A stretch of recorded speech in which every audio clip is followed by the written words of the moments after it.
So let me maybe get you on the record then, Mr. Poilievre. If you, as promised, remove all of these, just as you said you would remove the consumer carbon price, will groceries become cheap?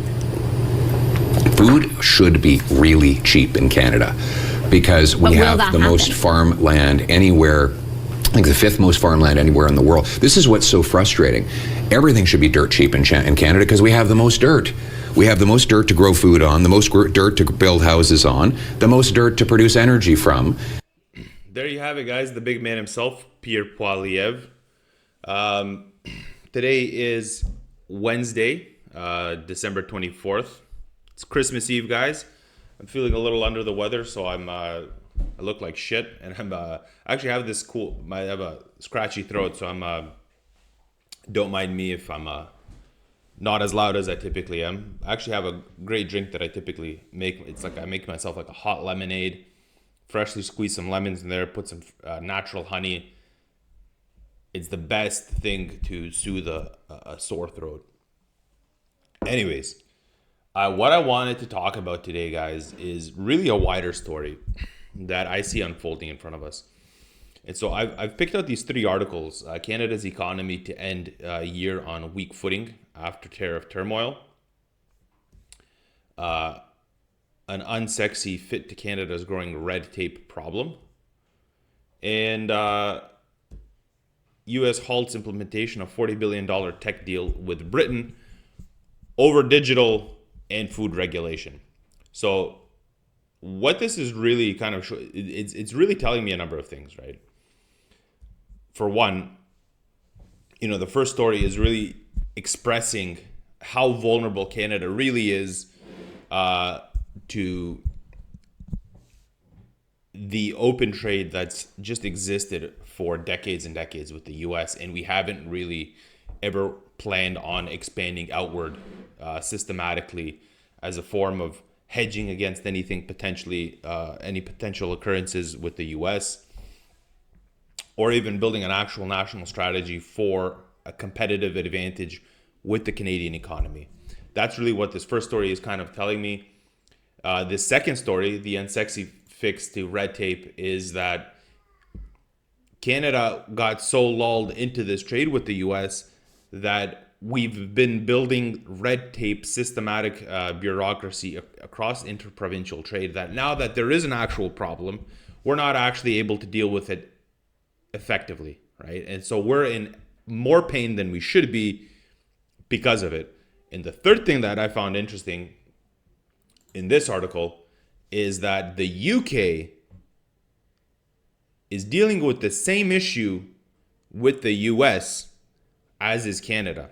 So it's not only food regulation, it is also digital taxes. It's also free speech, online free speech that the US and the UK can't agree upon. The UK also wants, like Canada, to be able to dig into US tech algorithms to let's say filter speech or filter what can be shown in the UK and what not, right? And the US doesn't want to have anything to do with that. So let's get into it. It says Canada's economy to end year on weak footing after tariff turmoil. It says, Canada's economy likely rebounded slightly last month after a widespread contraction in October. The fourth quarter is shaping up to be a weak one as tariff hit industries weigh on growth. 100%. And I mean, most of the industries, all of our export industries are hit by the tariffs, right? And the biggest problem with all those export industries is that the internal trade within Canada to be able to hedge against something like this just doesn't exist, right? And we don't have enough external trading partners to the degree in order to hedge this either, right? Like it's actually so embarrassing, to be honest, that we're in the Commonwealth. The US is the UK's biggest trading partner, so they're crossing an ocean as well for trade. But Canada has more resources than the US for the UK to use. But we're in the Commonwealth. We're technically still joined at the hip with the UK, right? We have the same king. We're a part of the Commonwealth. But we're not trading with the UK to that degree. Why? It's a bigger country. It's got 60 million people. Why don't we have these relationships, right? We don't. We just got lazy. We got lazy. We collaborate with them in a different format, intelligence, security, espionage, all of that. But why aren't we trading with them? Because we're lazy. We got lazy. We relied on the U.S. excessively, and now it's biting us in the ass. And this is exactly what we're seeing, right? And it's a combination of everything. And so it says, together, the 2 months of data suggest that the Canadian economy has some work cut out to avoid another negative print for the final quarter of the year. Robert Kovtich, senior economist at BMO Capital Markets, said in a note to clients. That will close out a very choppy year for Canadian growth in still choppy fashion. While that contraction in October was expected, the breadth of the decline still caught the attention of our economists. Output is falling. Output is falling because we're relying on the U.S. Our internal mechanisms don't work. Our sawmills, our steel mills don't have anybody to sell to internally. We're not producing anything internally for the Canadian economy, right? We're producing everything internally for the U.S. economy. That's the issue, right? And it's across the board, right? And it says right here, within manufacturing, most sectors were flat or down, with the biggest declines coming in trade-dependent industries such as electrical equipment, machinery, and wood product manufacturing, because it all goes to the U.S. It all goes to the U.S. And so this is a great chart for us to have a look at, actually. It says annual change in real GDP at lowest since the pandemic, right? So just fell right down. Look at that. What's going on here, guys? It's a catastrophe. It's not good. It says the latter has been hit particularly hard, with output from wood product manufacturers shrinking 7.3% in October. And the U.S. is actually specifically pointing out for softwood lumber. They don't like that our lumber production comes from crown land. It's not private land, so automatically it's a little cheaper than in the U.S., where they have to make agreements with private property to cut down forests. But just to get down here, because this is also, it says month over month change in real GDP, right? Look at this. Look at these drops since 2022. And guys, the Liberals under blackface Justin and Carney now, like, they had over a decade to fix this. They had over a decade to think about this. No one thought about this. All they thought about was, how are we going to tax the populace even more? How are we going to pad our pockets even further? Because all is good and well, because there's a uniparty in the U.S. that is always going to be supporting all of this nonsense that we're talking about, right? Well, the uniparty in the U.S. just, fell apart, essentially. Donnie made sure of that. And now Canada's being bitten in the ass because we've had no long-term thinking. And so this is where I really want to jump into, this article, because it's all tied together, right? The fact that we have this much red tape internally is actually one of the reasons we can't hedge against these pressures that we have with the US. Why is it more difficult for us to trade internally than for us to trade with the US? Every province has a better trade agreement with its US counterpart at the border than with other Canadian provinces. It's fucking ridiculous. I'm sorry to swear, but it's fucking ridiculous. It doesn't make sense. To the point where Nutrien, one of our largest potash manufacturers and producers, is investing money, billions of dollars, into exporting potash for Asian markets, not through the Port of Vancouver in BC, but in the state of Washington. So they would rather go through the US because the infrastructure is there. There's less red tape than to go to BC from Saskatchewan. Guys, this is what I'm talking about. And it's this article, it paints a beautiful picture for this, right? So this is also a Globe and Mail article. So it says Ryan Manucha is a leading expert on interprovincial trade and C.D. Howe Institute research fellow. Colin Deacon is an independent senator and former entrepreneur who is focused on innovation and digital economy. So it was like a joint article that they did. Hold on a sec. Sorry, guys. He goes, talk to Canadians about internal trade barriers and their minds turn to booze, pipelines, and trucking. These are just the tip of the iceberg. Underneath the surface, mismatched spools of red tape in every province and territory. A solution, and it's simple. It's standards. He goes, hardly sexy standards are critically important to the competitiveness of every sector in our economy. Canada's regulators are mishandling the strategic value of standards federally and subnationally, and that's threatening our country's economic resilience and prosperity. 100%, guys. 100%. If we're not able to trade within ourselves, build up our domestic economy, a healthy domestic economy, trade just doesn't make sense. Like the trade you're conducting is then quite literally out of necessity. The exports that you're doing, they're literally out of necessity for your populace to not starve because you're incapable of trading internally. So much so that the European Union has smaller trade barriers amongst countries within a union of which every single one of them speak a different fucking language. They all speak a different language. And it's easier to trade within the European Union than it is for the 10 provinces and 3 territories of Canada to trade amongst each other. It's embarrassing, guys. It's embarrassing. And this is why these tariffs are biting us in the ass. It goes a tale from early Canada, tells us the vital importance of standards. Prior to Confederation, Canada's colonies had different standards for the distances between railway tracks. In Upper and Lower Canada, it was 5 feet 6 inches. And in the Maritimes, it was 4 feet 8.5 inches. As a result, freight and passengers had to be offloaded and reloaded at intercolonial junctions. Interprovincial standardization enabled interoperability and brought immense savings and productivity gains. Exactly. So it's the same thing, right? It's the same thing.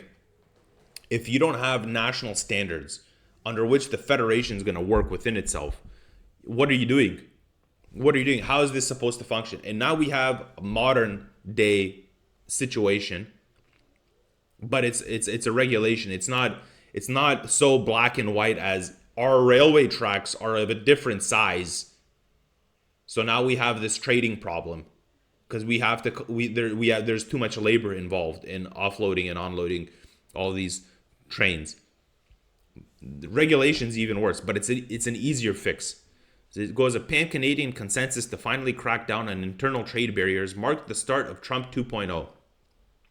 But then the knives came out publicly. Some critics called the push a mirage.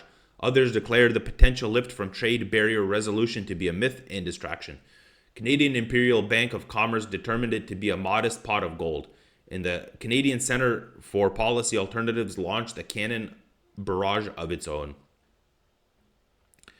It goes, however, critics emerge too often when an achievable solution to a prolonged problem is not obvious. We'll just go down here a bit. Well, standardization benefits an economy tremendously. Standards drive innovation by capturing and disseminating cutting-edge technology and know-how. They facilitate internal and international trade by enabling interoperability.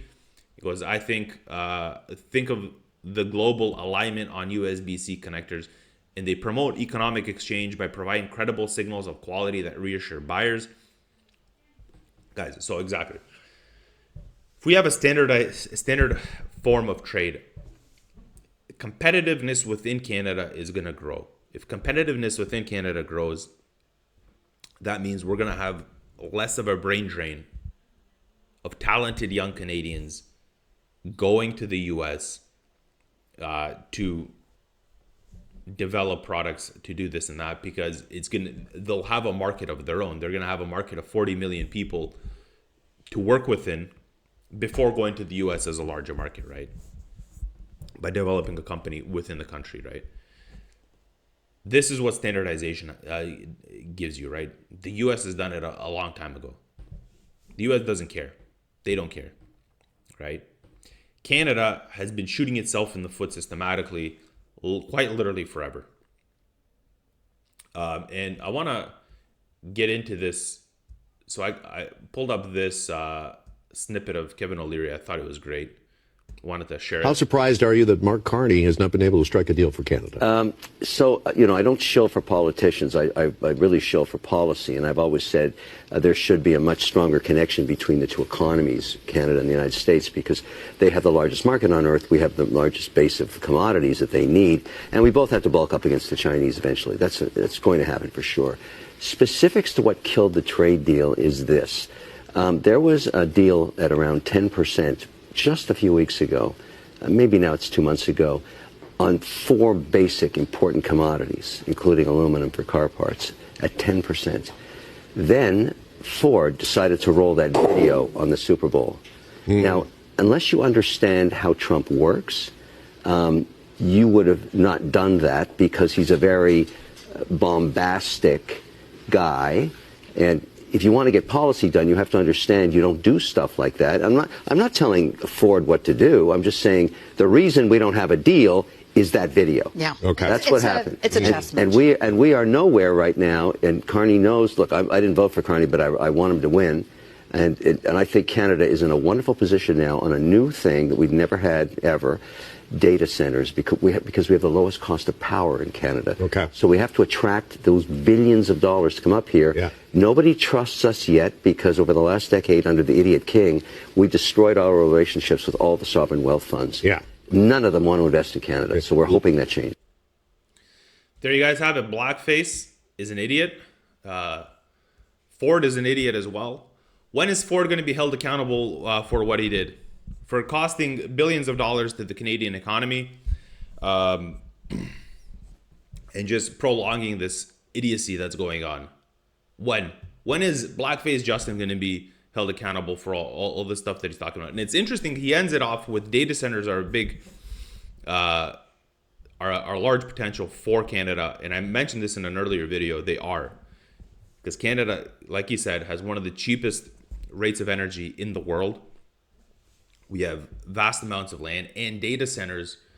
They heat up. Canada's overall just a cold place. So you have to spend less money on actually cooling systems because our geography is the way it is. And if you do this, you're going to bring in an AI innovation flood into the country. And then it's all data centers. And we have nuclear. We have great nuclear facilities. We have great clean tech as well. But I want to cover this real quick. So it says the United States is stalling the implementation of a $40 billion technology agreement with Britain, officials said, following concerns in Washington over London's approach to digital regulation and food standards. The tech prosperity deal covering artificial intelligence, quantum computing, and civil nuclear energy was agreed during President Donald Trump's state visit to Britain in September in a celebration of the country's close ties and ability to work together on trade and technology. I love how the U.S. and this is the way I'm seeing this. The U.S. is treating Canada as a resource hub. Because our trade deals are based on food, or they're based on lumber, they're based on steel, but the trade deals they're making with the UK are quantum computing, civil nuclear energy, and artificial intelligence. Do you guys see the difference? I think it's insane. I think it's a testament to the way we're viewed. And it goes, Britain became the first country to agree in principle to lower some U.S. tariffs in May, but implementation has been slow. Talks on sectors such as steel stalled, though the two sides agreed a framework pharmaceutical deal earlier this month. Here we go. British officials confirmed on Tuesday that the U.S. has paused implementation of the tech deal. The New York Times, which first reported the move, said the U.S. officials were frustrated by Britain's online safety rules, digital services tax, and safety restrictions. So the UK has the same digital garbage oversight that Canada has. And I think this is also another testament, the alignment in internal policies between the UK and Canada, both Commonwealth countries, right? Obviously, Canada's in the British Commonwealth, right? But it's interesting that they're both pushing for this digital oversight. It's basically, they don't say it's to dampen free speech, but they want to incorporate into digital tech platforms algorithms to show viewers specific content, how it's going to be viewed, what's going to be said on it, and so on and so forth. They're saying that it's officially to promote in Canada, to promote Canadian movies and whatnot. But if you get integrated into an algorithm, you can literally directly influence what is said online, right? And so, all of this really just, it paints a wider picture, to me at least. Canada didn't lose leverage because the world got meaner. It lost leverage because it confused regulation with strength and woke up in a trade war without an economic ability to absorb it. So all I have for you guys today. My name is Miloš Krajčnik. Stay informed, stay curious, and God bless Canada. This is Canada. Maple syrup and La Cabite. Kick your ass all hockey season. Mounties be riding horses. Yeah, this is Canada.